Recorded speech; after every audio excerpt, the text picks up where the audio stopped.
Can you imagine a world without relationship? I just want to make sure the sound everyone can hear clearly. A world without relationship. We human beings, we are actually the most social animal on this planet. And relationship is at the very core of who we are. Because the absolute truth is we are interbeing, we all interconnected, all interrelated by one thread, by the divine supreme source. Relationship in life enrich our life to the deepest, all depending how open one is, your heart, your soul, and your spirit. Relationship equal to love, and love equal to relationship.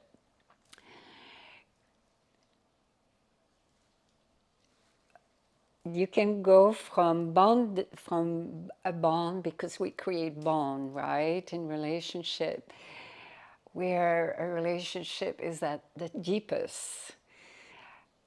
Or it could become a bondage, where relationship become a nightmare, where they become so dysfunctional and touch you in a way where you have no choice but to surrender and to bow down with humility and cry yourself out. What's happening to my life? That's the power of relationship.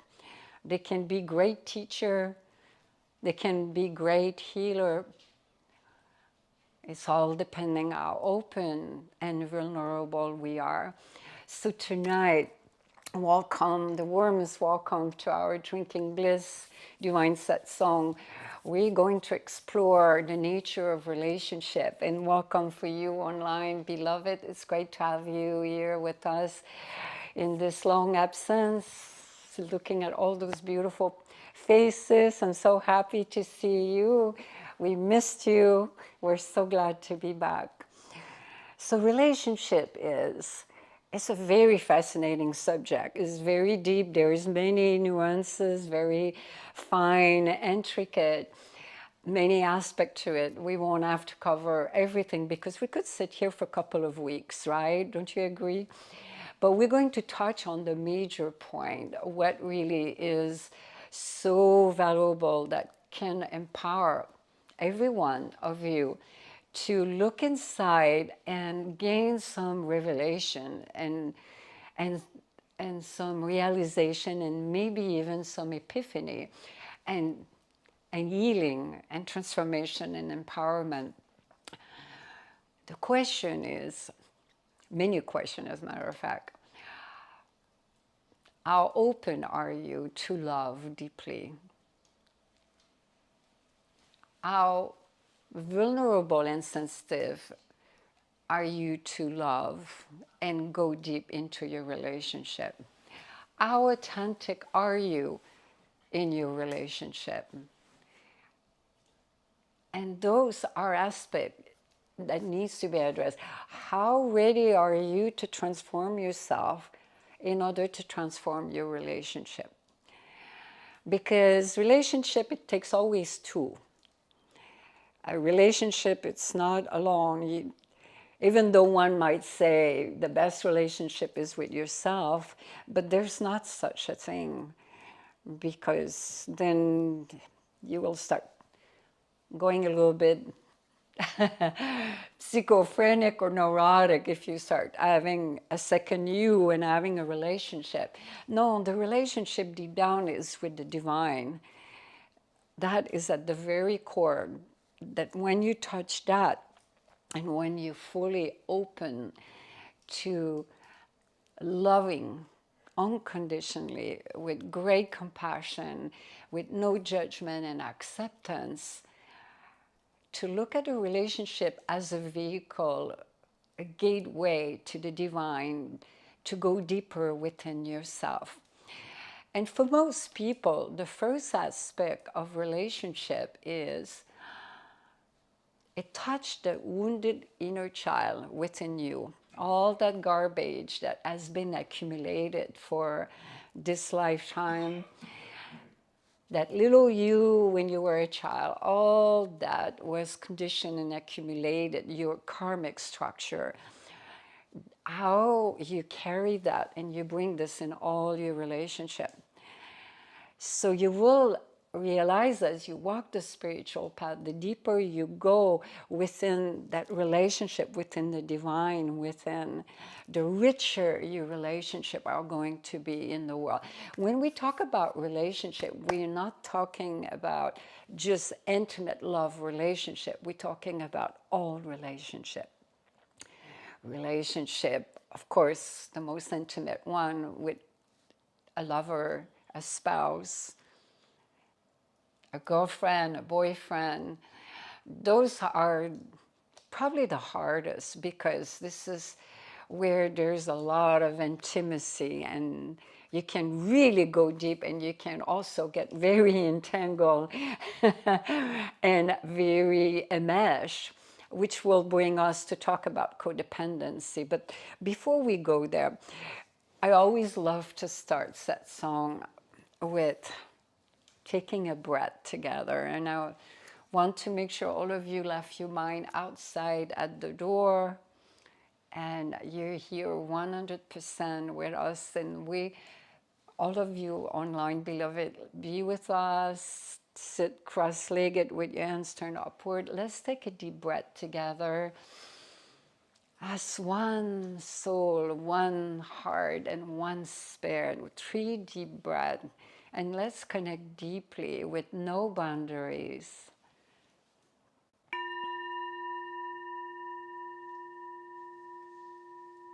And be aware of your breath going up and down your spine, traveling all the way up. Inhale and exhale. Long exhale. How is your breath?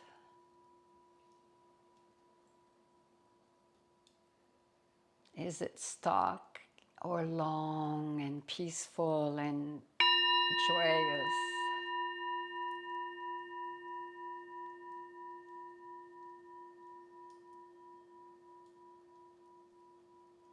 And relish this moment. The breath is the axis between earth and infinity. And one last one. A conscious, mindful breath. My home is now, and now is my home.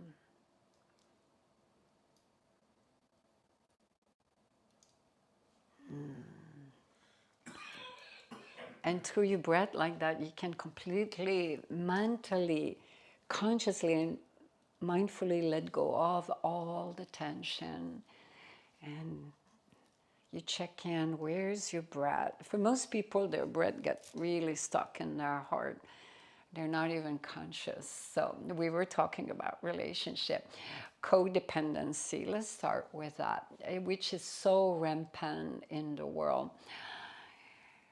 This is what's lacking on our planet, is tremendous healing at all levels, but especially in the mental body, the mana, maya, kosha, where all the emotion are stuck. People, it's a malady of our era, but it was definitely there before, but has become even probably more rampant today. That's why we have so many people who are suffering from some kind of depression, anxiety attack, or are isolated. Their relationship are not working, and they wonder why. Because codependency has a lot to do with it. I see it all the time in my entourage and so many people, and maybe not most people, but many people are not even aware. The younger generation, probably, they're not even aware. Codependency versus interdependency. It's a world of a difference from from an unhealthy dysfunctional relationship to a blossoming, healthy, equal relationship where you are a partner, you work together, and yet you're whole within yourself. People who are in codependency relationship, they depend. It's a learned maladif habit. It's acquired, it's been conditioned, and growing up in dysfunctional family, it's inevitable. The offspring of a dysfunctional family will raise naturally, unconsciously most of the time, codependency, especially at the level of emotion.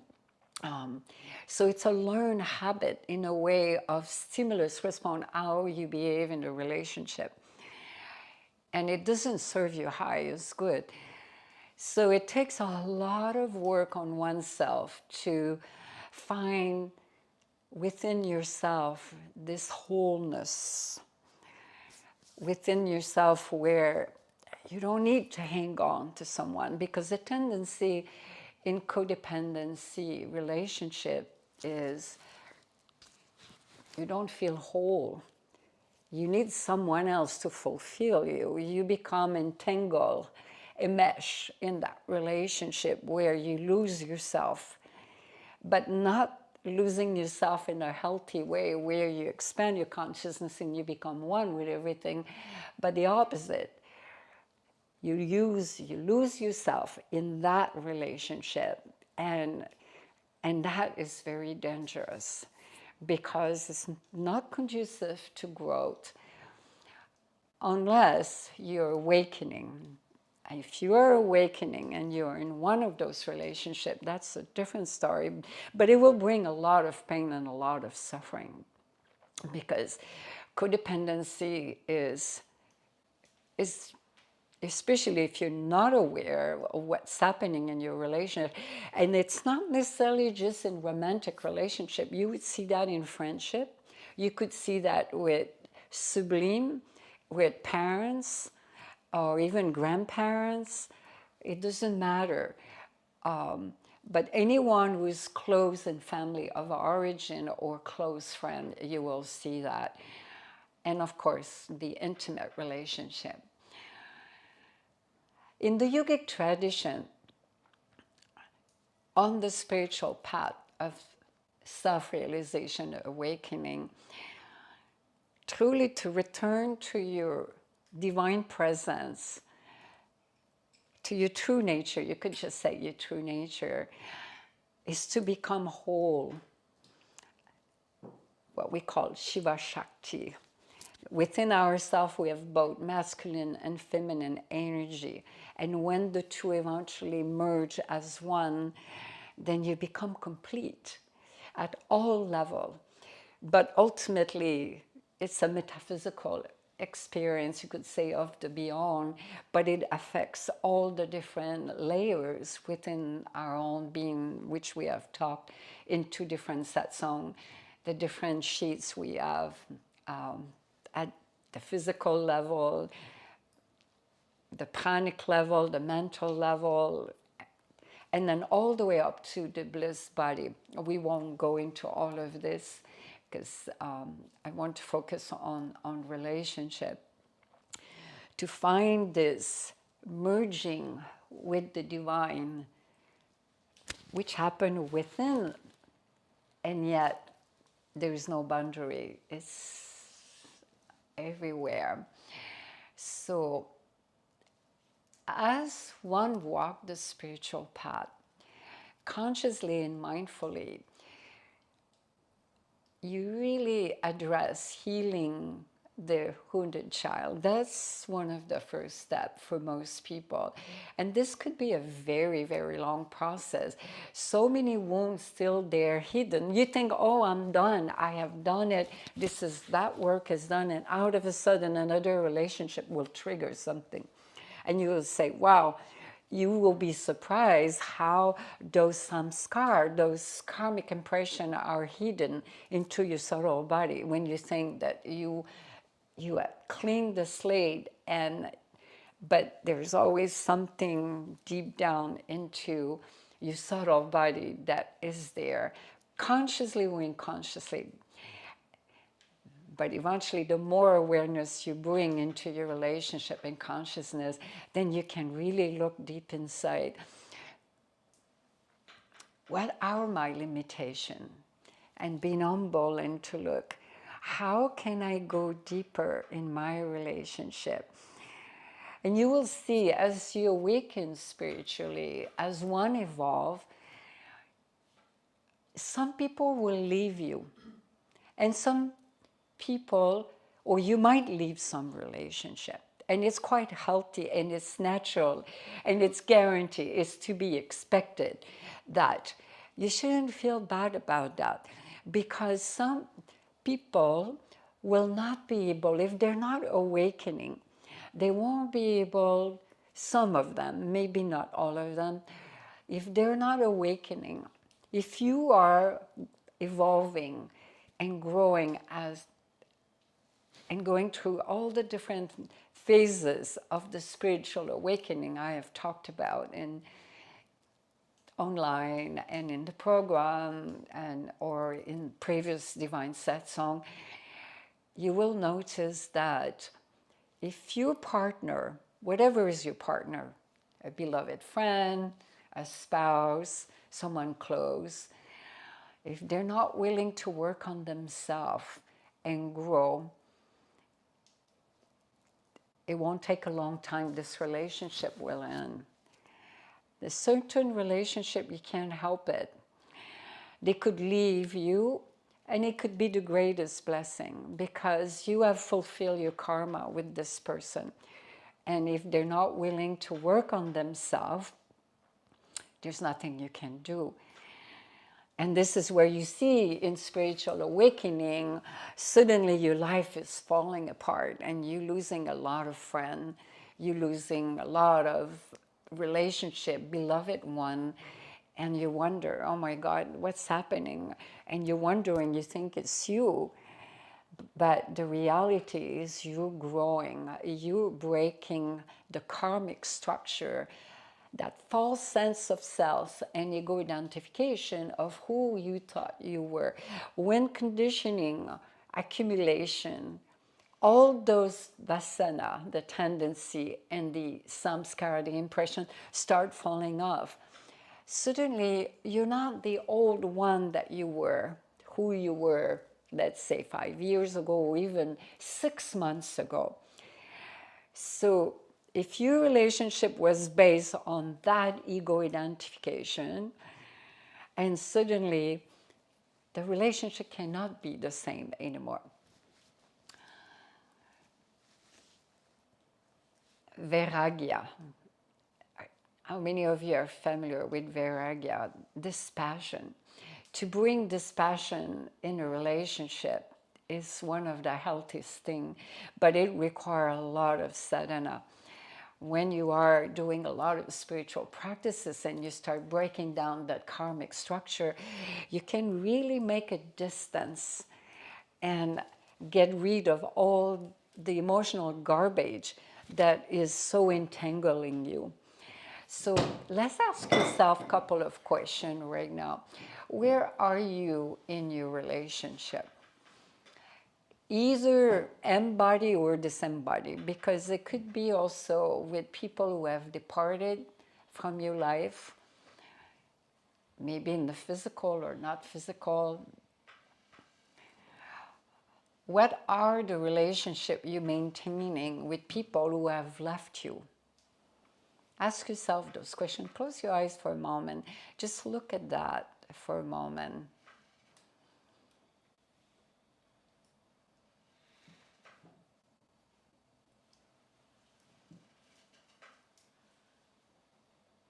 Is there a level of codependency in your relationship?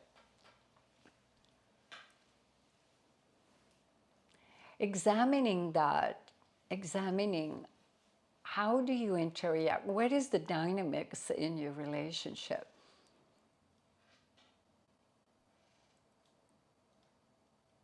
Is there any abuse? Do you bring compassion, deep listening, understanding? How deep do you go into your relationship? So, the deepest you go within yourself, beloved, is as deep you're going to go into your relationship. Do you see what I mean by that? The deeper you open the gate of your heart, your soul, and your spirit to embrace one as the divine, is how rich your life is going to be, how rich your relationship are going to be. And how you're going to attract those new relationships. Because your energetic field, what you emanate, will attract where you are on your evolution, on who you are today. Do you follow what I'm saying? Your energetic field of what you're emanating in terms of where is your evolution is exactly what you're going to bring, what you need now. So the secret to love, beside acceptance, non-judging, great compassion, understanding, conditional love, and dispassion. It's hard when you are in a relationship to have dispassion, but you can practice that as you do sadhana. And you will see it will empower you to a new level. But inclusiveness is to start seeing your relationship as a divine sacred relationship.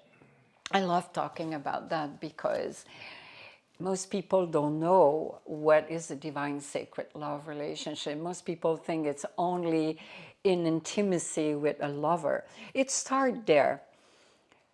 From a domesticated relationship, which is most people are in those kind of relationship. When we talk about couple, they fulfill a need. They fulfill a relationship where they need each other. They fulfill either for babies, reproduction, to be together, a family life. There's no judgment about it. It's beautiful, and that's what makes life wonderful, to have those kind of relationship. But when you embark on the spiritual path, you bring a different quality, different nature to your relationship. And especially in intimacy, you can turn it from a domesticated relationship to a divine sacred relationship where both of you are walking the spiritual path, which means that you're empowering yourself, each other, for the highest good of each other, where you grow, and that you're willing to go really deep in your relationship, and whatever challenges you faces, you're willing to face it together and grow, because it's about your liberation, it's about your self-realization, it's about your enlightenment, and that you're there for that other person to merge, to become one. So, and those relationship is from passion to compassion, and then from passion to ultimate passion, where you use love and relationship as a way to, as a gate to the divine within your own being. So it becomes divine love. And it becomes an instrument where you bring this to every relationship, not just with all the beloved, the friends, the family, but of course with the animal and the relationship we have with Mother Earth.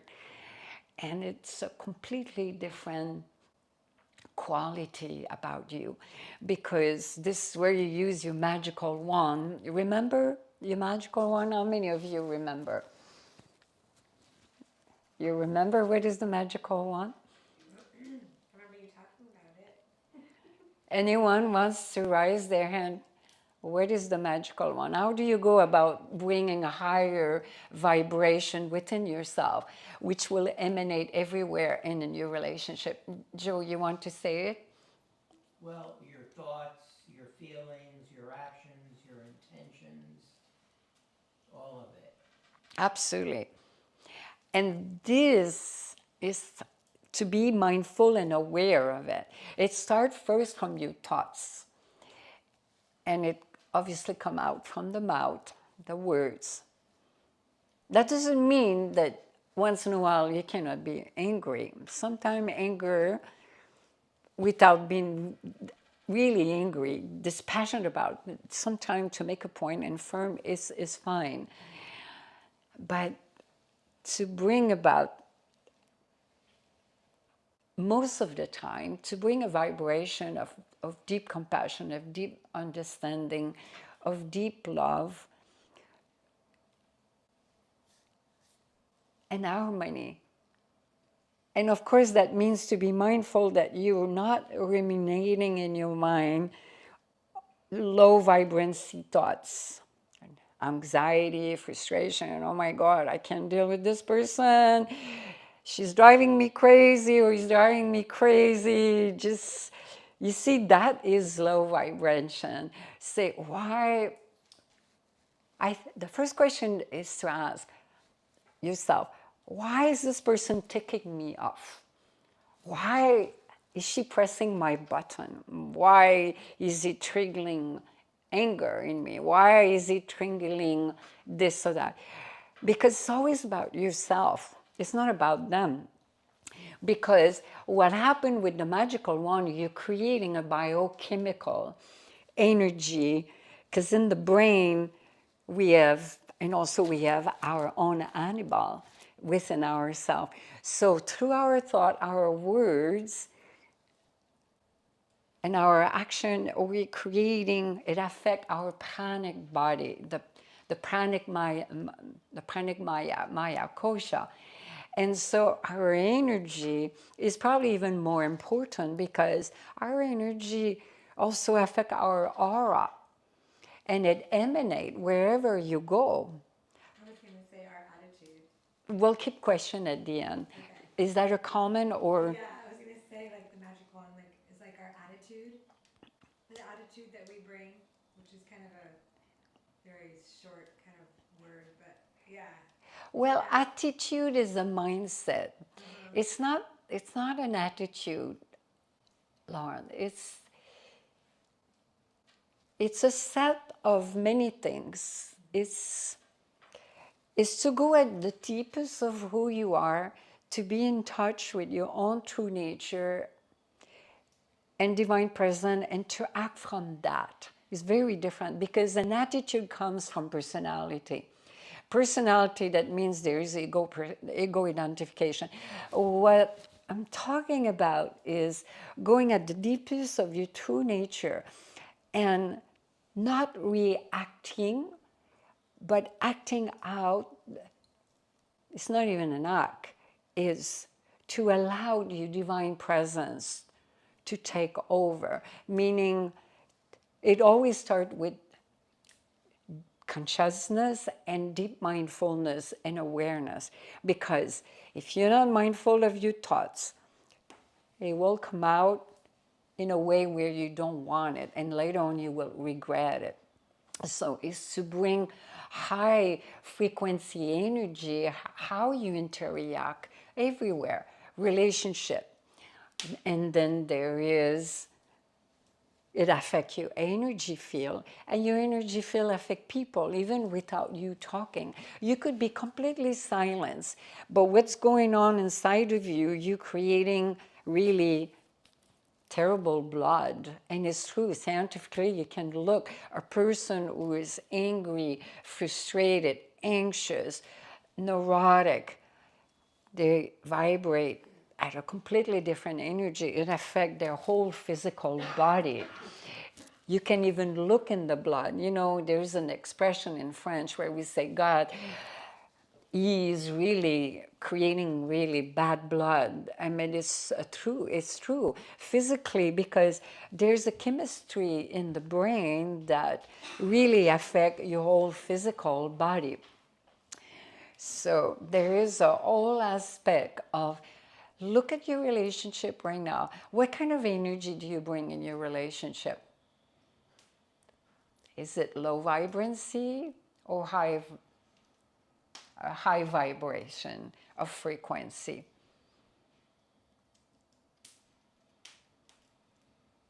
Take a moment, just look for a moment. How do you interact?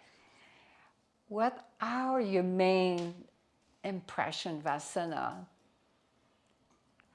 or that tendency, vasana, tendency and samskara, impression, that you feel like it's getting in the way of going deeper within your own being? Because it's not about them. When you understand, it's never about the other person. It's always about oneself. Because we generate all of this inside. How you interpret, how do you perceive the world and your relationship and the interaction and the dynamics will affect how you will behave in the relationship. So the biggest secret about love is to see it as a gateway to the divine within your own being, for your own self-realization, that to start embracing everyone as the divine and bringing that divine love and expanding it and stretching it to every living being. And it's a practice. And it requires not only sadhana, spiritual practices, but tremendous mindfulness practices and total awareness and consciousness. And at the deepest core of that is compassion for your own self and humility and humbleness to be able to look at oneself and to laugh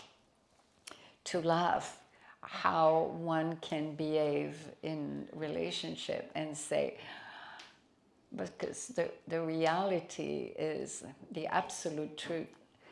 We all are interbeing, all interrelated. So when you tap into that energy, you will bring that quality in all your relationship. Are we okay? Is it working well, the microphone? Yes, yes. Yeah. By the way, online, everyone can hear properly. I forgot to mention. Yes.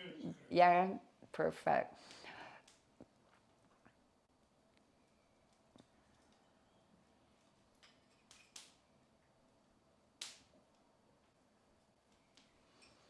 And the deepest relationship is with our own creator. And that, we can't talk about that. We can only experience that. And that when we function from that divine presence within ourselves, it changed completely the quality. As one evolves and awaken, you will see the nature of your relationship will change drastically. And that's the gift. So there is no failure in relationship. Even though we may say, why some win and succeed and one fail?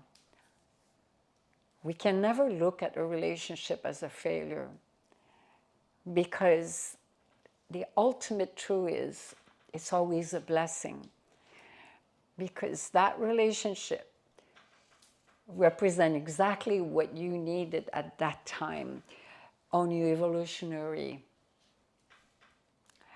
It serves your higher purpose. And I'm sure some of you have had your share your experiences. And some of you all around the world, I hear it because I get questioned, and I see it among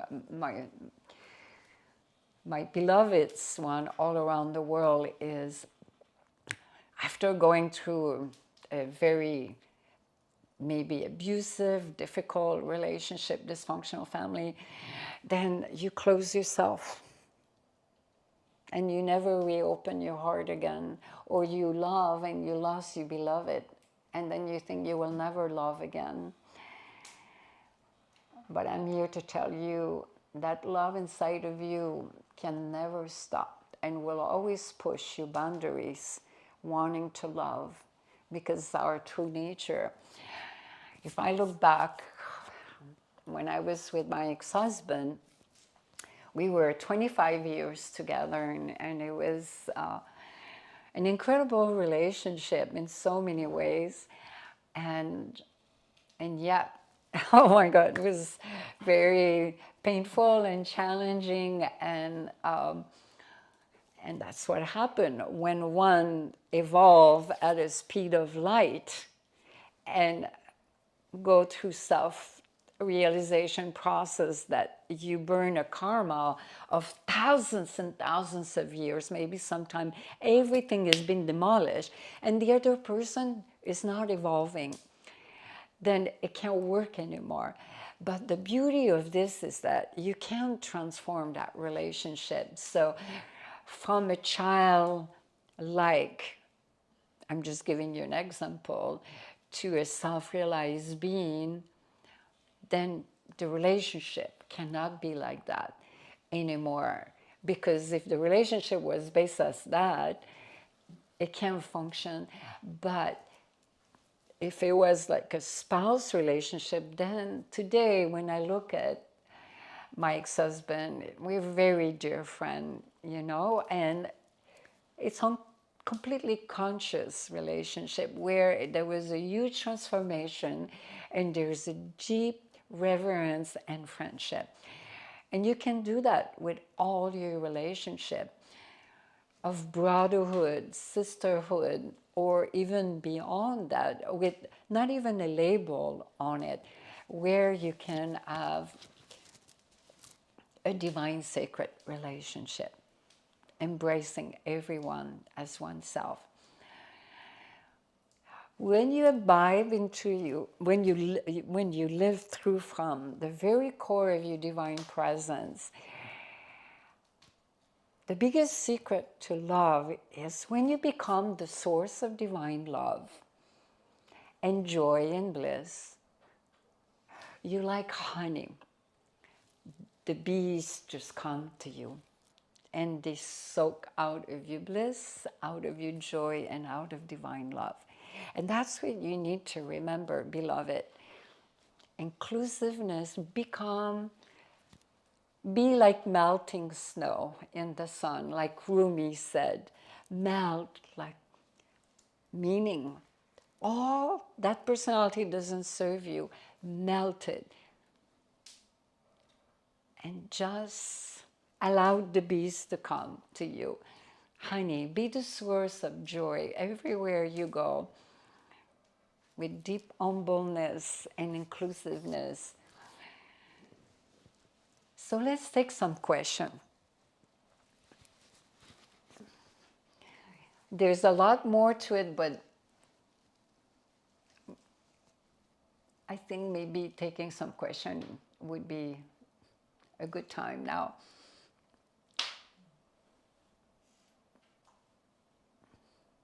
Anyone?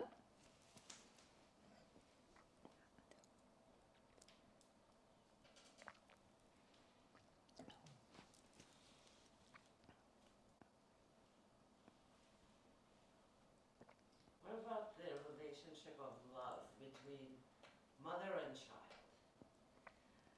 You know, where you have a child whose trajectory is towards... Speak a little louder, beloved. A child whose trajectory is towards adulthood. And, you know, is a mother a codependent when she expects something, you know? Or is there translate into like non-eros love? You mean, if I understand your question clearly, you're asking, how do I get disentangled from codependency? Doesn't matter what is the relationship with a daughter, a lover, or a dear friend, but it's probably even harder a child because you feel like you own them, and then you have high expectation. And that's one thing I didn't mention about secret of love is people come in relationship with expectation, consciously or unconsciously. Don't you agree? Every one of them, you have expectation. And if the person doesn't behave the way you want them, especially a child, you will enforce, you will. And part of codependency, generally speaking, there is manipulation, there is control, consciously or unconsciously. And you will find your way for the other person to behave the way you want them to behave. But that's not true love. It's hard to pull back and to see and have an awareness. So am I correct? Is that your question?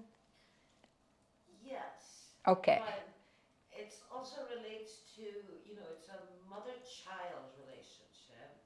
And in that relationship, you do have to, have some control. You do, because they're not mature enough to make certain decisions. Well, control maybe is not the right word. Maybe Direction, directive. guidance, direction.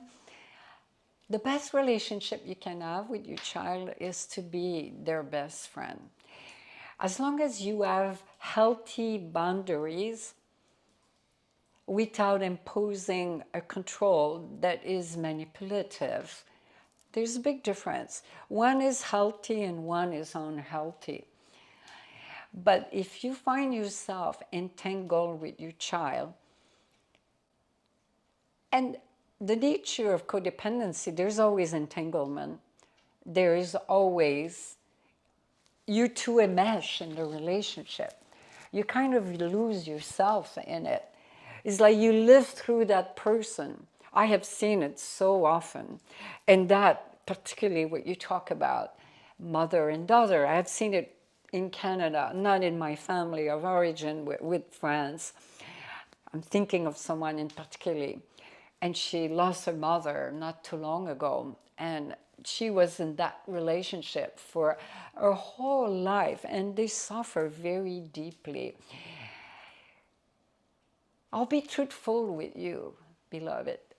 It requires sadhana, because there's such a deep-rooted samskar there within your own self that it will require some spiritual, especially kriya, to get rid of it, where you become more at ease in the relationship, where you don't feel disentanglement. You see what I'm saying? There a vasana, a tendency of behaving away, because a codependency is like a response stimulus. You behave in a certain way, it's a pattern, and it's unhealthy. So you behave in a way, this person will react in that same way. And then it goes in a way that you don't want it. And then at the end, you realize, oh my God, here we go again. And then you regret why you behaved that way. And it's kind of a self-sabotage. But the reality is, codependency, I'm not a psychologist, but I can tell you enough. I have a lot of experience, and not only with my own life, but with so many lives I've seen.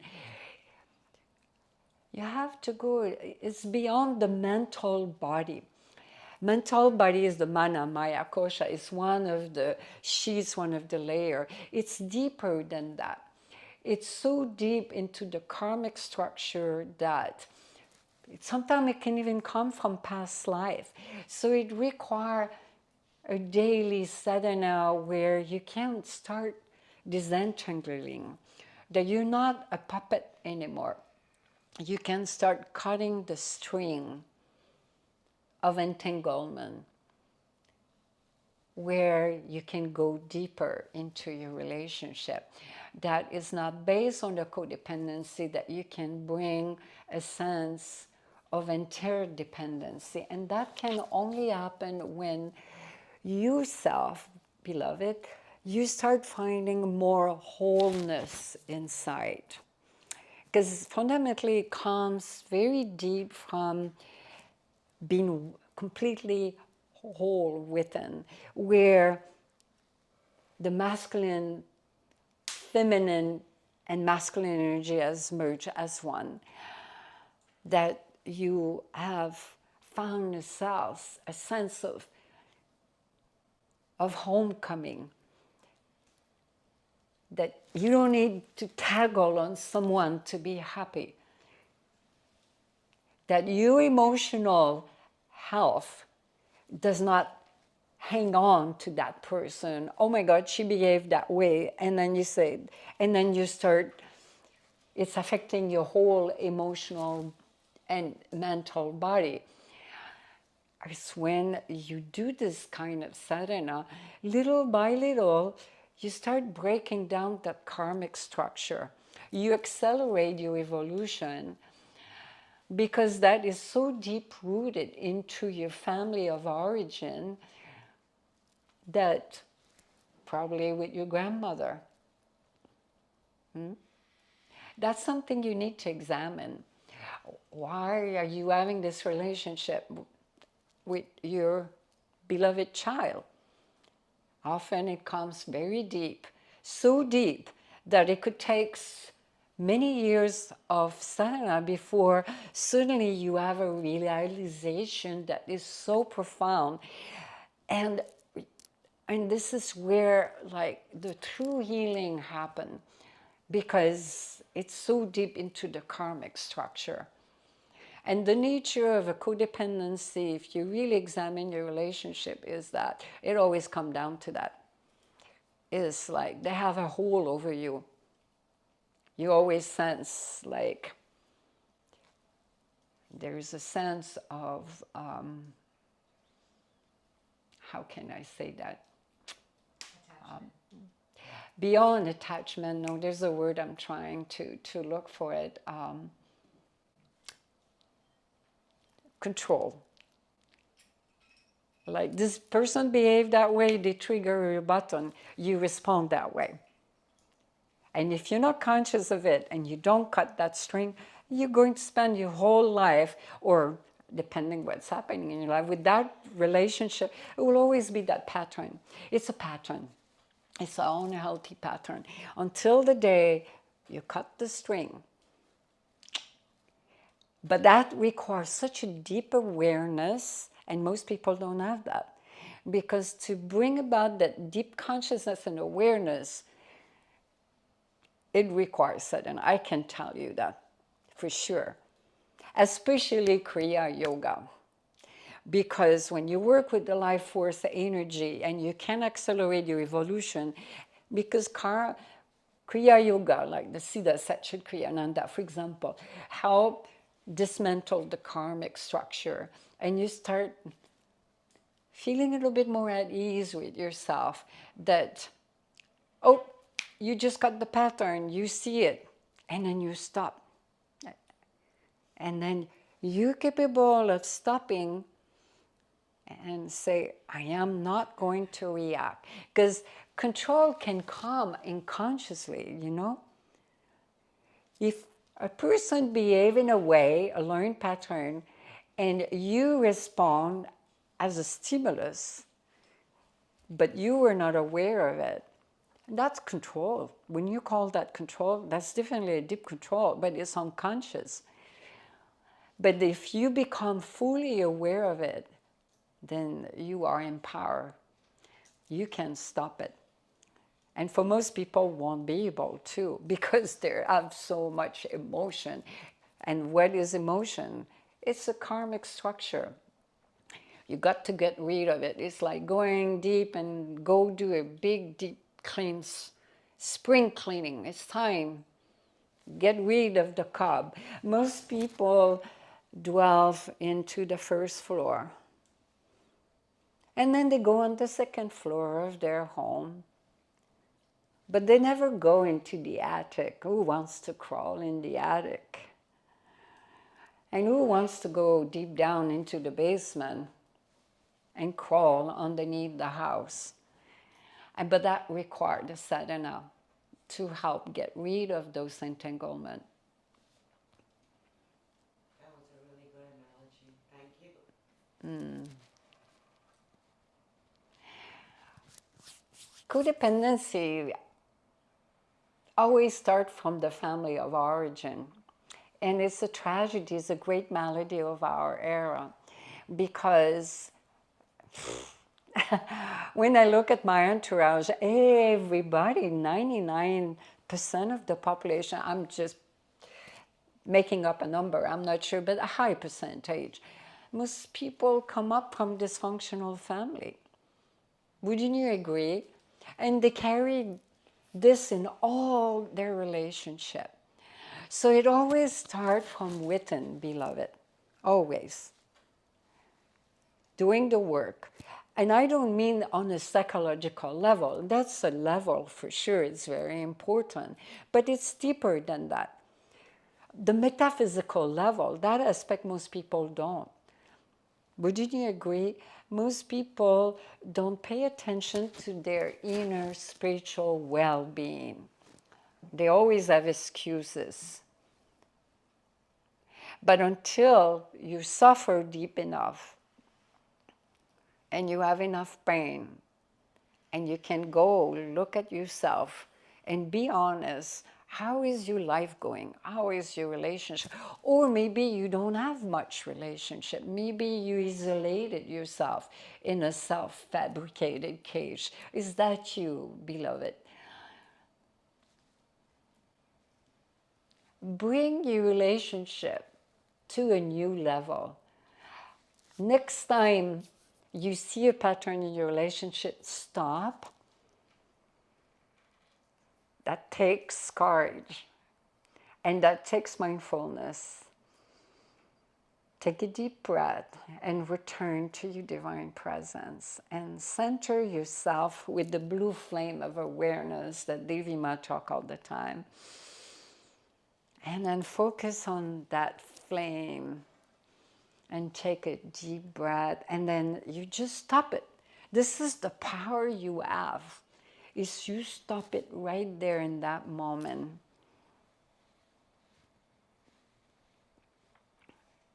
And then look at this relationship as your gateway for both of you to be in a divine sacred love relationship.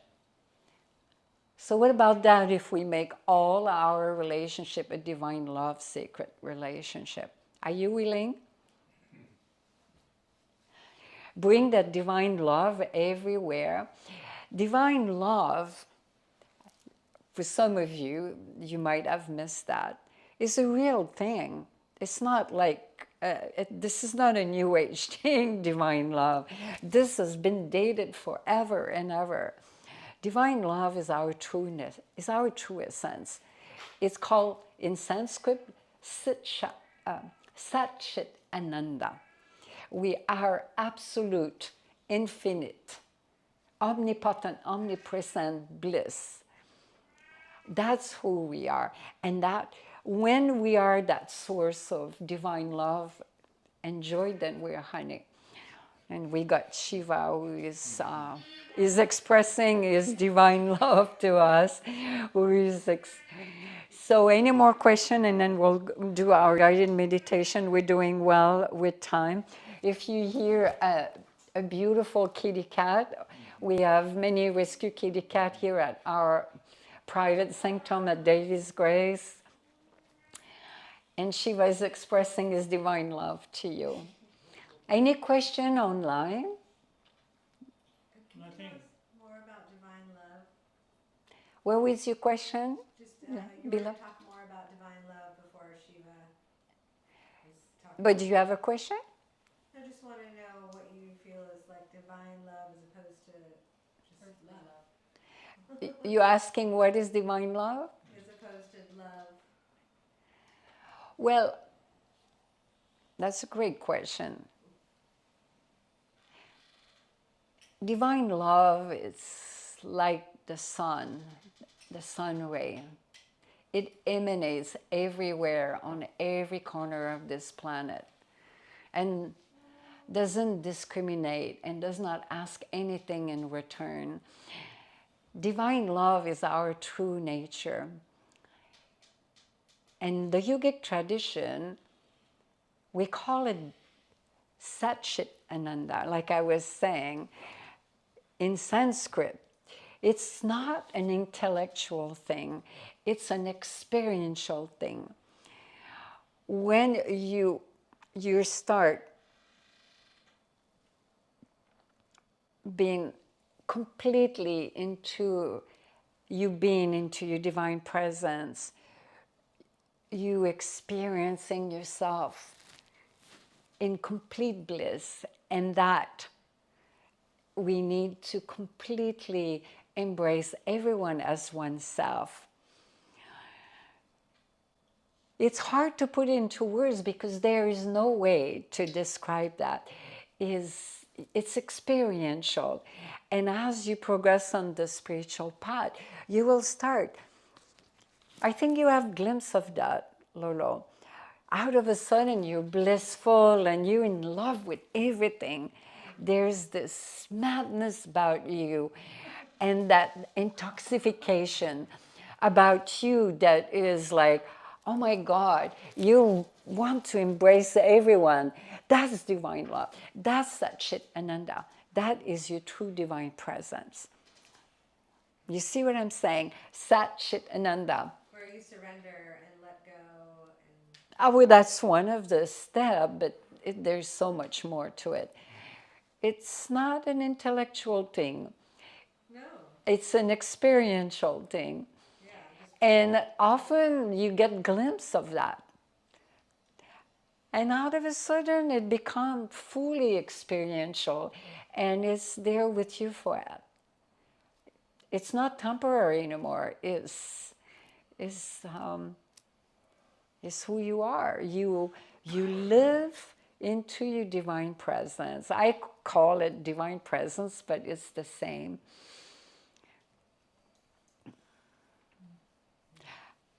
And love, for most people, don't know what's love. Love always is a transaction for most people. Consciously, or is loss. For the younger generation, there's a lot of loss. A lot of abusive relationship, narcissistic relationship. They think it's love.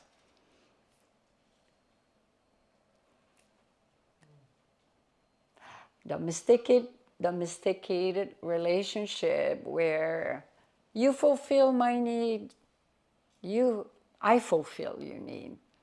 But that's not love. But divine love is a quality that is divine. And it comes at the very core of the source of our Creator. Divine love, there is no boundaries. You have merged with everything, not intellectually, but experientially. You see what I'm saying? And you can go completely ecstatic. Is that you don't know who you are anymore. There is no boundaries. You cannot make a difference between this one and this one and this one. But we can talk about it for many years, but you will never get it because you have to experience it. Any more questions? And then let's do the meditation. if there is no more question. Any question in the chat? See, no question, your followers, no question. But one Because says, sometimes we miss them on the chat. Because as the live stream goes, then the chat goes, and then we miss the question. If any of you, beloved, online, you have a question, write it in the description, just in case if we missed it.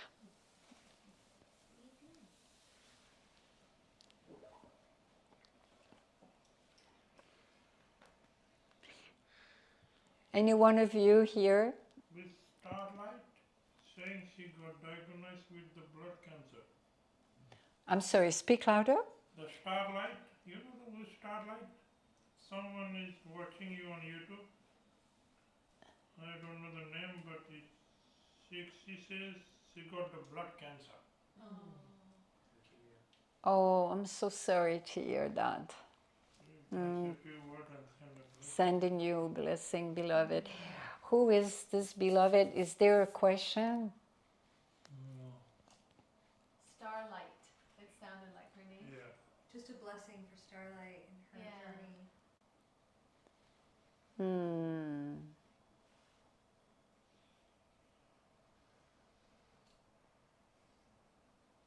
Within your own being, beloved, you can heal at the deepest level. Reach out if you want to talk to Devi Ma. I'll ask a question Is- around that. Hold on one second, Kaya. Stardust, I think. Starlight. Starlight. Do you have a question related to this? Know that you can heal yourself. Miracle. You are a miracle, and you can heal yourself with the grace of our Creator. I'm sorry? No question. Okay. Where we hold you in the highest light, beloved. And reach out if you want to talk to Devi Mayi Ma. Well, I'm sorry. Yeah, no, Kaya. it's related to what Starlight asked, or Okay. what she. The comment she made.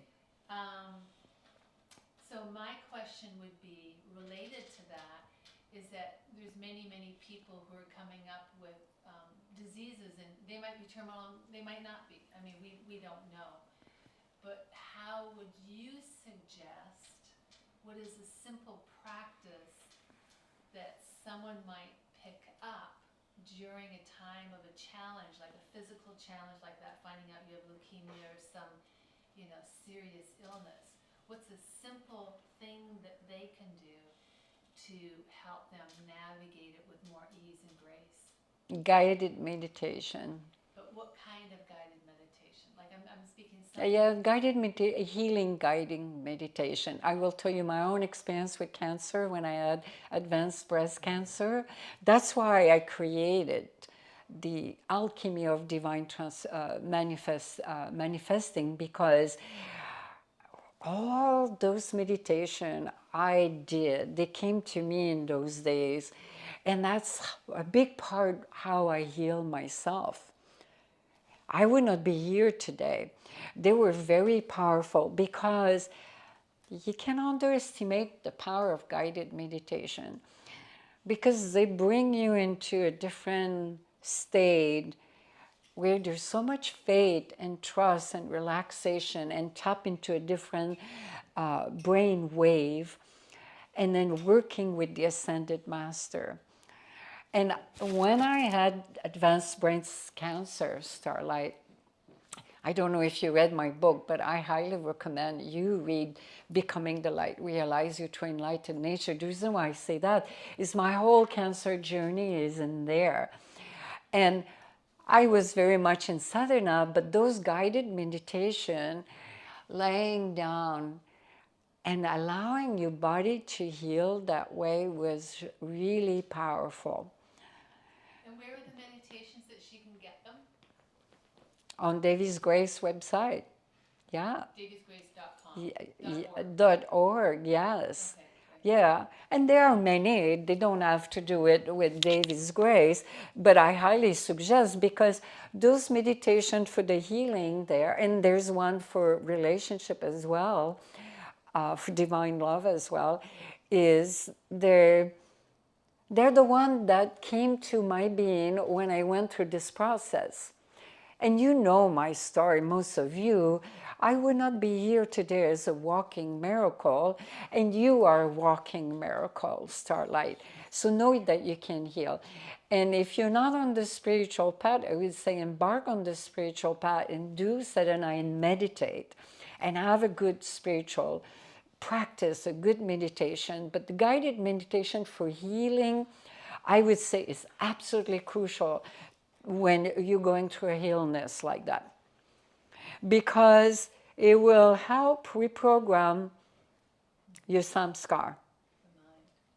And you can call upon the Ascended Master. That's what we do in those guided meditation, is to bring that energy to, and to transcend your brain wave, to be able to go into such a state of deep theta wave brain, which I talk about it in the program. Even in delta wave, I tell you, it's always ultimately the grace of our Creator, but by allowing those guided meditation to come and do the healing, you opening in the gate for you for grace, to allow grace to come. And that's what I did. I did them for an entire, I still do them today. Do you believe it? Devi Mayi Ma still do guided meditation?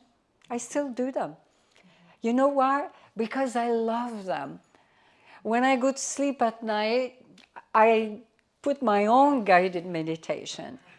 And I go like in a state when I fall asleep, not every night, often I fall asleep on Namah Shivaya, but to become aware of your breath. And I would say to Starlight, to answer Caius, beside the guided meditation, one very simple practice is go back to your breath and bring back that blue flame of awareness, and follow your breath. And then say yourself out loud, I am a walking miracle.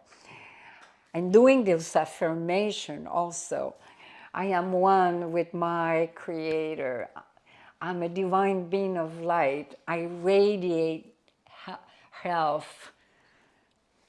I'm healed right now. I used to do all of those things when I went through cancer. Yes. I was just reminded of, there was a man who went to this teacher and asked this very question that, he had, I think, 4th stage cancer. And the teacher said, do pranayama whenever you can. And so this man took that home, and then he went back to see this teacher like maybe 9 months or a year later. And he said, well, how are you? And he goes, I'm great. And he said, I went to the oncologist, and they said the cancer's not there anymore. And the teacher was a little surprised, and he said, so what did you do? And he said, I did what you suggested, and I did pranayama all the time. And he said, well, like how much a day? And he said, I was just doing it all the time, like 6 and 8 hours a day. And it was interesting because the body, cancer is anaerobic, and it can't live in the presence of oxygen. And he actually completely eliminated it through that. Well, Kriya Yoga would be, but your question is the simplest. But when you close your eyes, you mindfully breathing in is a pranayama. Kriya Yoga, at the very core of Kriya Yoga, is exactly that. That's what Chef Babaji Gorakshanath brought in. There's a little bit more to it. But the most important part of the Siddha Satchit Kriyananda is exactly, you haven't been initiated, some of you, but some of you have. It's where you mindfully breathe in with consciousness and you bring on the Bijan. That is Kriya Yoga. So just that alone, but to do pranayama without consciousness and awareness of it is worth nothing. But if you bring the consciousness, but I would even say even more, because your question was the simplest practice, but if I would say Starlight is willing to do sadhana, spiritual practices, I would say, you ask me the question, I would say by far, combine everything. Why not empower yourself to make sure that not only you survive cancer, but you thrive, beloved. I'm a walking miracle, so can you, all of you. You can overcome everything. The secret about pranayama, kriya, is you're working with the life force energy. And the secret about guided meditation is there are pranayama in the guided meditation. You haven't done the program, so you don't know, but some of them are there. And there's some kriya there too. And there's divine love and there's transmission, and that's what you don't know. But in those programs, there's a lot of transmission. And so, Starlight, I highly recommend for you, reach out. I don't know where you are, I don't know what you're doing, but it would be so beneficial for you. Yeah. In those days, when I had advanced cancer, I was doing Kriya all the time. Because when you breathe in, you're breathing God, you're breathing the divine. And most people don't realize that. So let's do the guided meditation. We have gone over time. Why don't we all lay down? You don't have to lay down if you don't want to, but you will feel more, you can really go deeper into the relaxation, into the trance, and into transmission. Make yourself comfortable, you can move everything.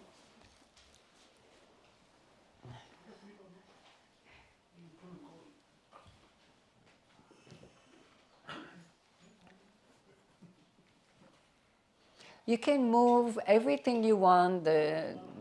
And for you, beloved, online, do the same. I hope you have your plugs. And you lay down in Shavasana with your hands turned upward.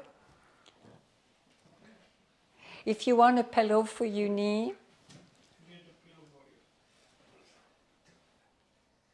it's always best for those guided meditation, you lay down and you turn your hands upward. So in mudra of receptivity. And that's great. If you're yawning, it shows that you are in complete relaxation. You're letting go of your day.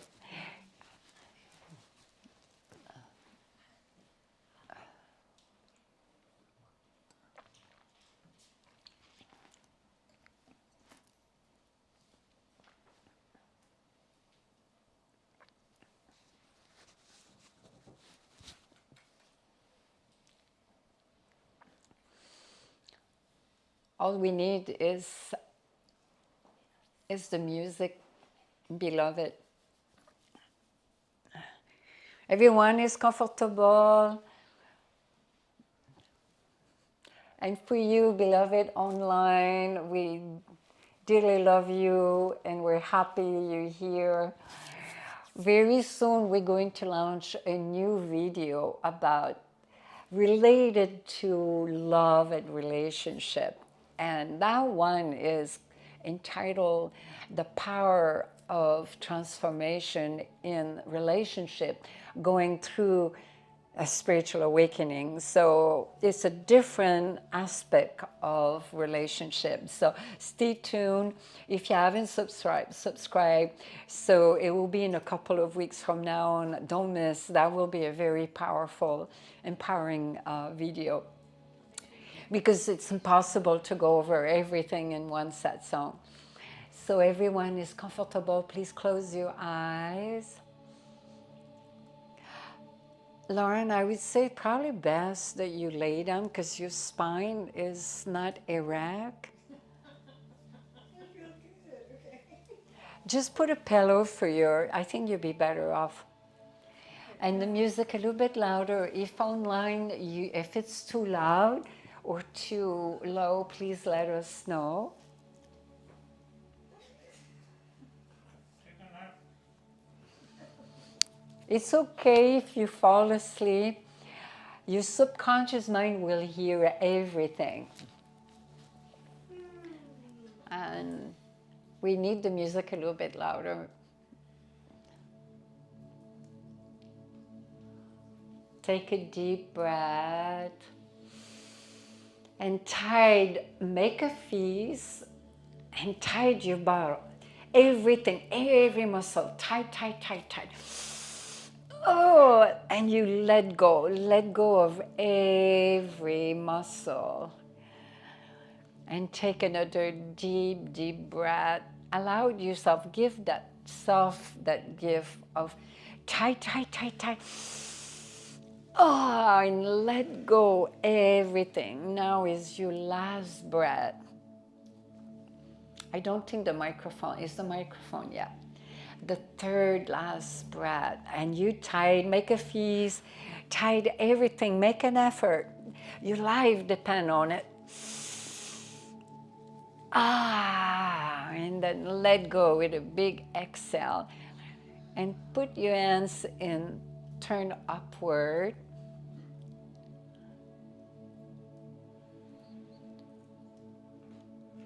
Now, you completely relax. And if for some reason the music is too loud or you cannot hear my voice, please let us know for you as well online, wherever you are. It doesn't matter. Time and space does not exist. It's just a construction of the mind. And completely let go into your breath. See yourself floating on a beautiful ocean of divine love. And you are in an embryo stage. You are in a cocoon of a lotus, a white lotus.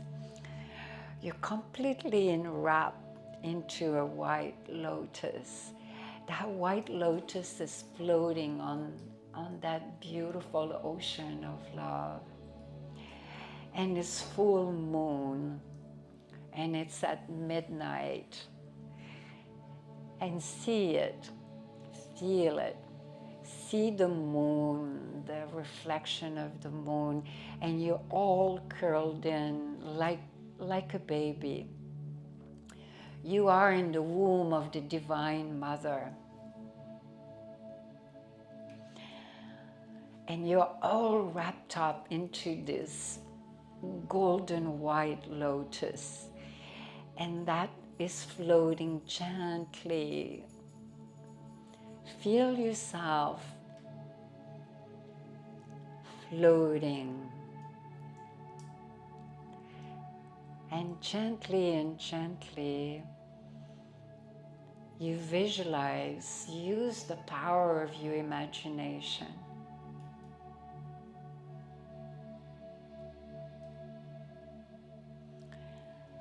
And little by little, see yourself awakening from the lotus, one petal at a time, unravel itself, revealing that pure divinity that you are. Whoops, another petal. The lotus is blossoming.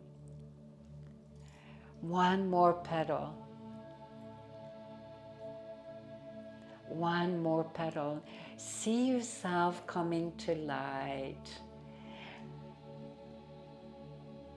One more petal. And the last one. And you awakening as a deity, as a divinity, and you sit on your lotus and you're floating and you feel caressed by the cool moon light. Your eyes are closed and you're calm.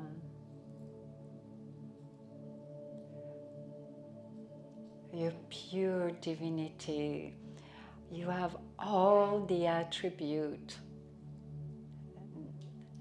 of the divine. You're perfect being, a Siddha. And as you're opening your third eye, a shaft of emerald green light traverses to your Swahasrara, your crown chakra, and is piercing through. See that electrical emerald green light.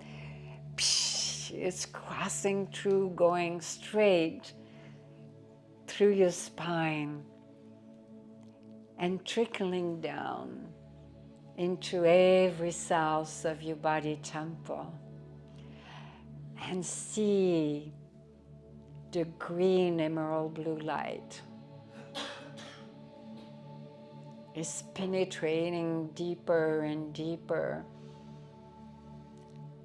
going through every chakra, traversing through every cells of your body and your lungs, going into your heart, going into your blood.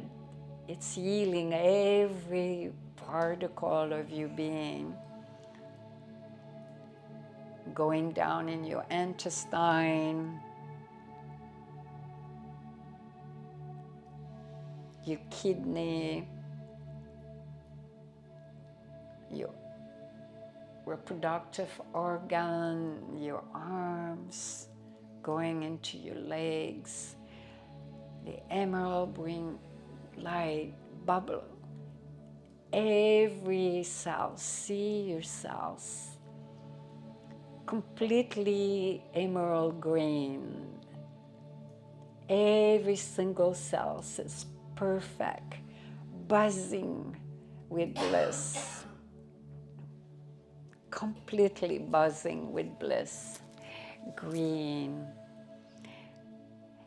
And out of a sudden, through your heart, see your Anahata is opening up, blossoming. And as it opened up, green, emerald green filaments are coming out.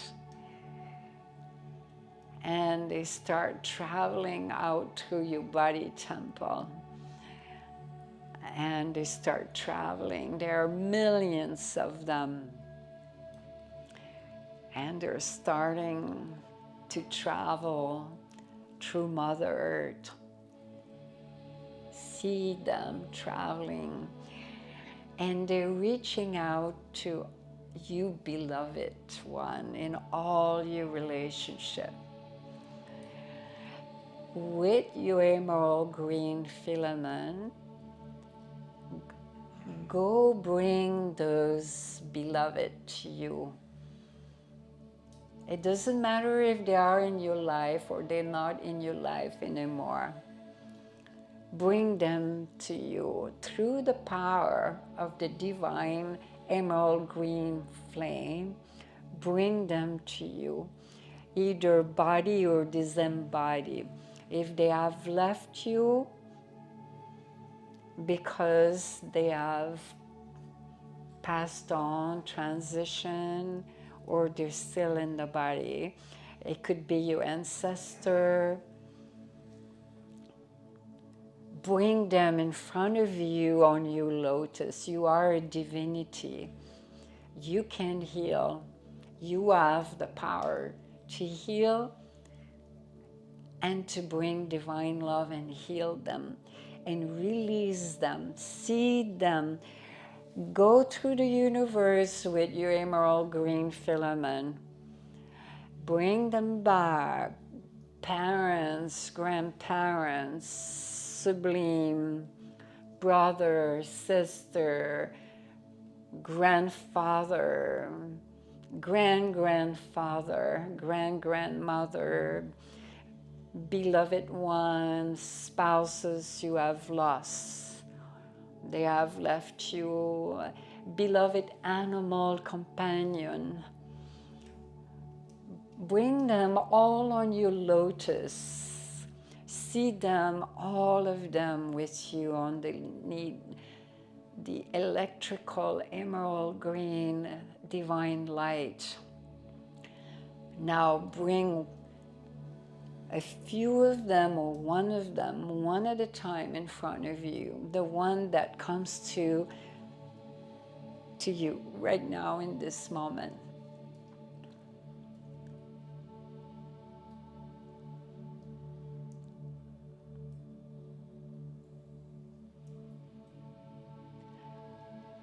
And then with your own heart chakra, with that green filament, pierce through their heart chakra. See your emerald green filament of divine love going straight into their heart chakra. And then send them that light and release them. And bring forward another being in your relationship. It doesn't matter. It could trust your divinity will bring the right being. It could even be someone from a past life. And do the same, one by one. You can do that with many of them all at once. See from your heart chakra, anahata, the green filament piercing through their heart chakra, and infuse it with divine love and healing bliss from the emerald green flame.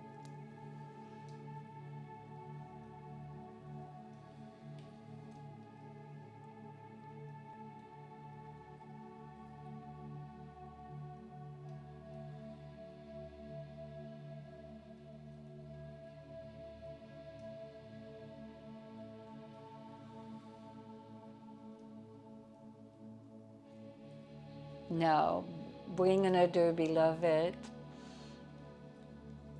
and then you can do it, all of them. And that emerald green, through it now a new light is coming. The emerald green light become white, an effulgent divine white light. And it wipes out all the karma, heal everything. See a wide dome of white light all above your white lotus, permeating all of you. All the entity who are around you, even if you might not recognize them. They might be some past relationship from past life.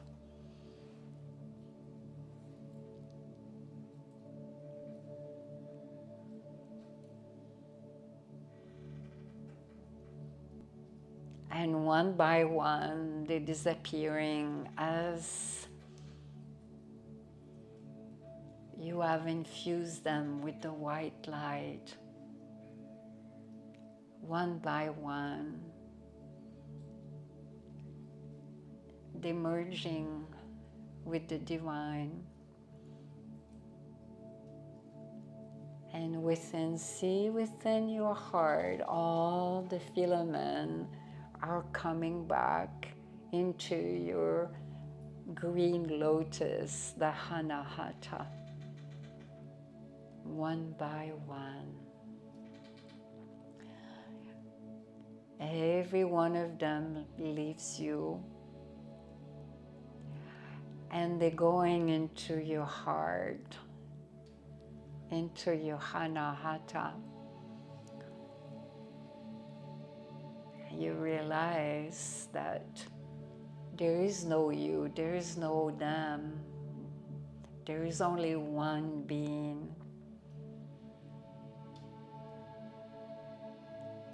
Look deep into your Anahata and see the blue flame of awareness, the blue pearl.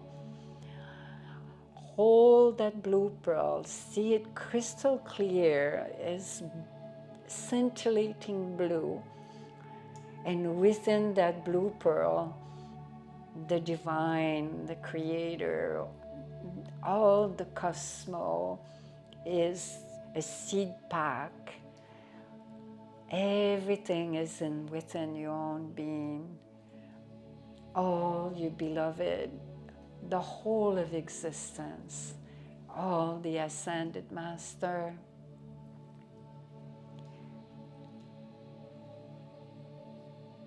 all deity and your creator.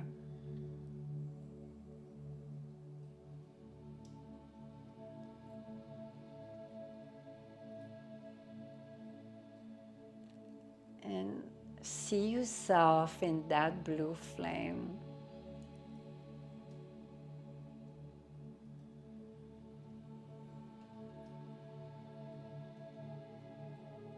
Everything burn about you by the power of the blue pearl. And you're still floating, floating on your lotus.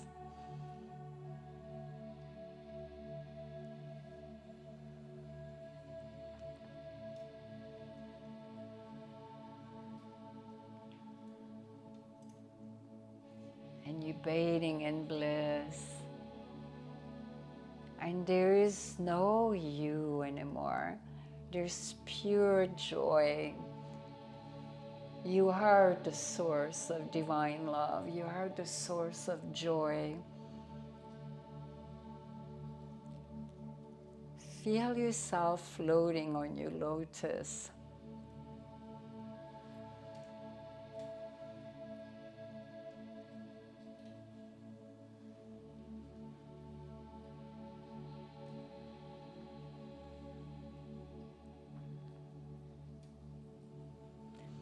Everything is quiet.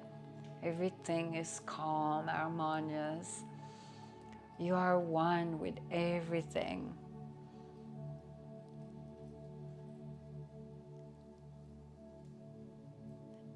The ultimate relationship is with the divine within your being,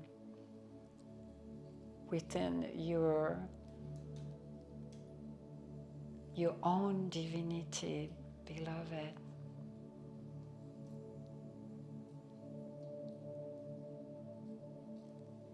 Feel the Divine Mother caressing your soul and your spirit,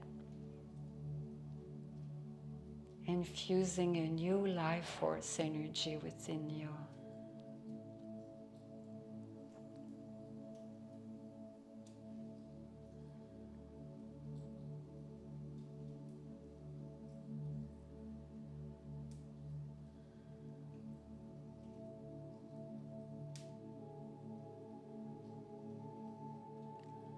And you gently, gently float, coming back slowly to the shore.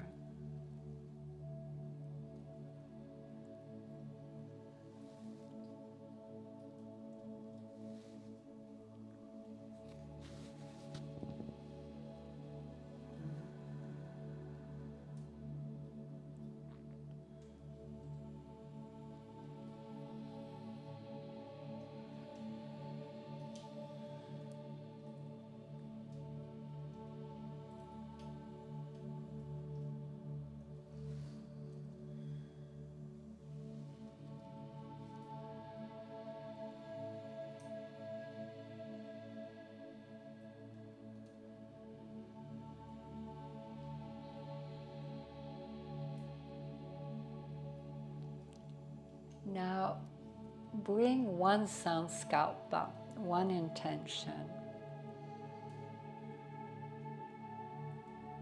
and see it materializing right in front of your eyes.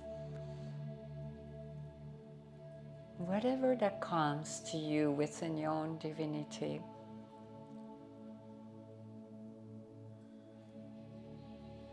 Do you want to bring a divine lover into your life? Do you want to heal a relationship? What is it that you want to manifest that is related to your relationship? See it. Infuse it with the emerald green light.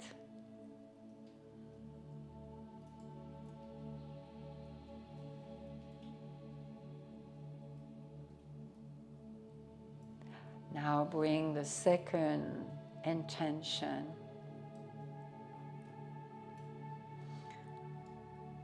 Do you want to forgive someone that you can talk to? Bring it right now. You have the inner power as a divinity to do it right now in this moment.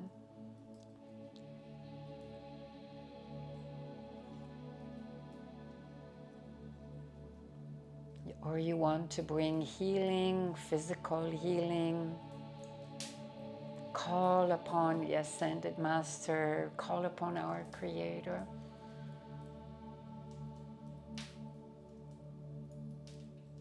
Now bring the third sankalpa, the third intention. What is it that you want to manifest into your relationship? Or is there a relationship you lost but was not resolved and you want to resolve it and bring back that being and transform that relationship? See it happening right now in this moment.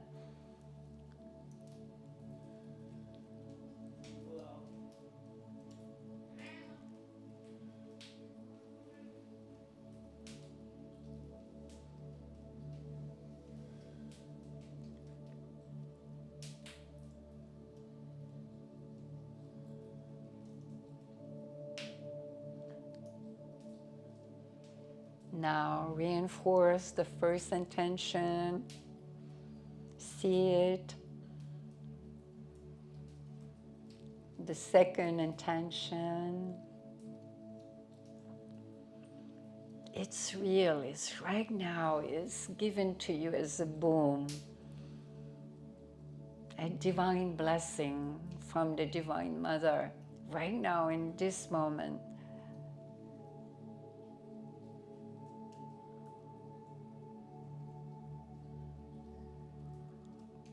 And the last one, see the light, reinforce it with the emerald green light.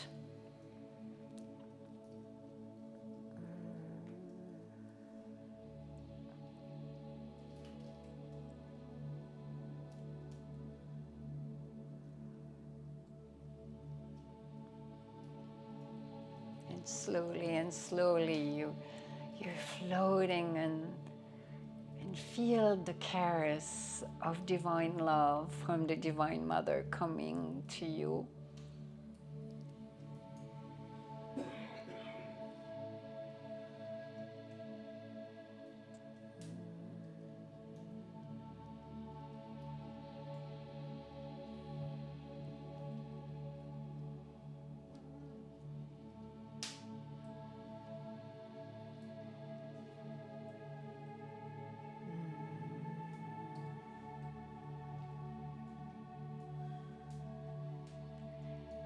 See yourself as an instrument of grace, as an instrument, a source of divine love and light. And as you bathing on your lotus, you emanate this most beautiful light. Your energetic field is emanating all the spectrum of the color of our Creator. White, yellow, blue, green, red, violet. See it emanating from your divinity. And you gently, gently floating back to the shore.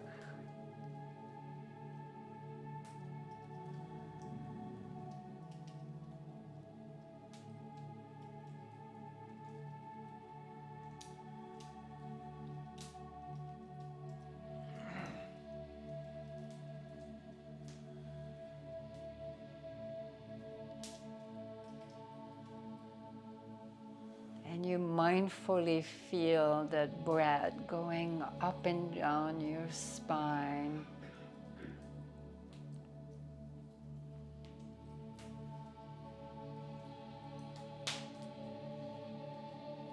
Gently, gently come back to the shore.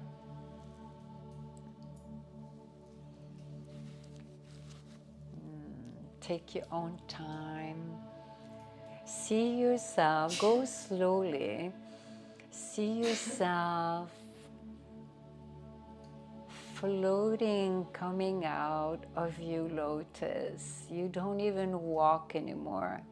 You are pure divinity. As you come out from the throne of you, lotus, you gently float on the shore of divine love, and the sun is coming up.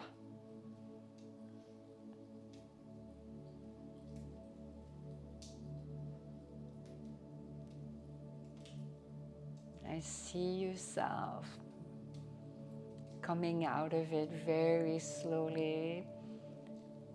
Take your own time. You can turn on your right side very slowly.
And whenever you're ready, slowly you can take your own time. You can sit down when you're ready.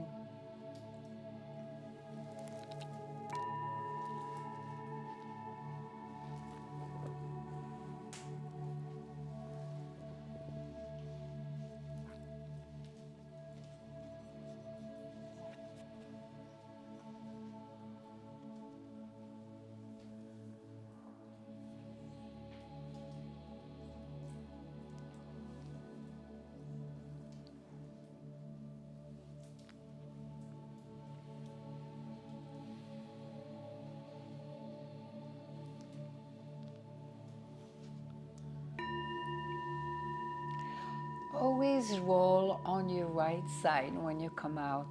Yeah, gentle, yeah. For your heart and your back, you don't want to get injured. So you slowly roll down on the right and you lift yourself up with your hands. And that way you protect your lower back.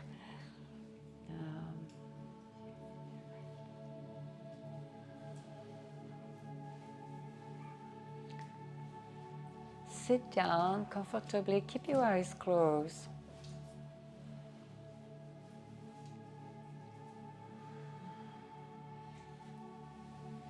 With your spine erect and look a little upward. And just follow the movement of your breath. Let's just stay there like that for a little bit.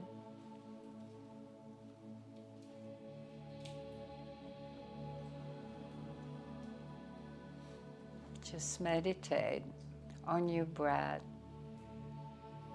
Take deep, long, conscious breath.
Feel your breath caressing your spine. Mindfully, consciously inhale. Bring the life force energy. Feel it going through your nostril. And it starts from the Muladhara. And consciously allow it to come up to your Vishuddhi in your throat chakra. Feel the movement with your awareness.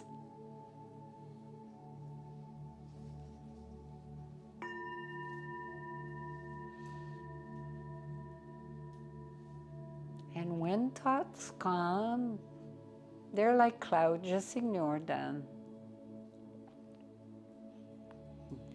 Just indulge in the movement of your breath, the greatest gift.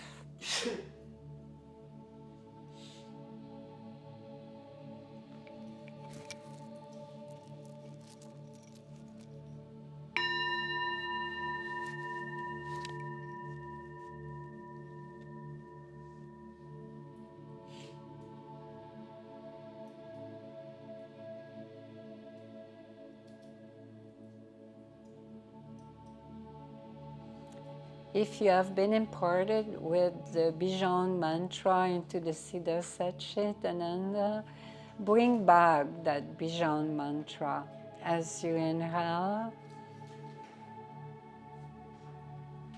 and as you exhale.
Please close your eyes.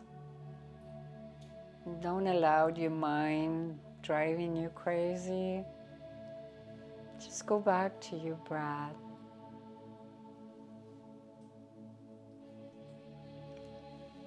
And a few last one together.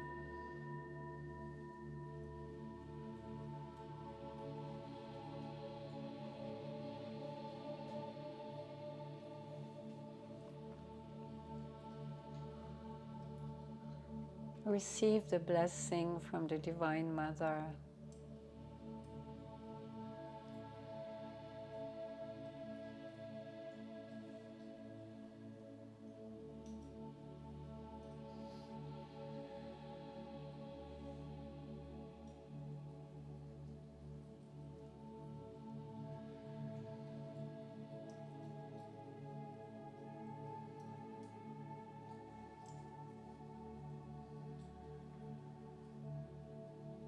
And our last one.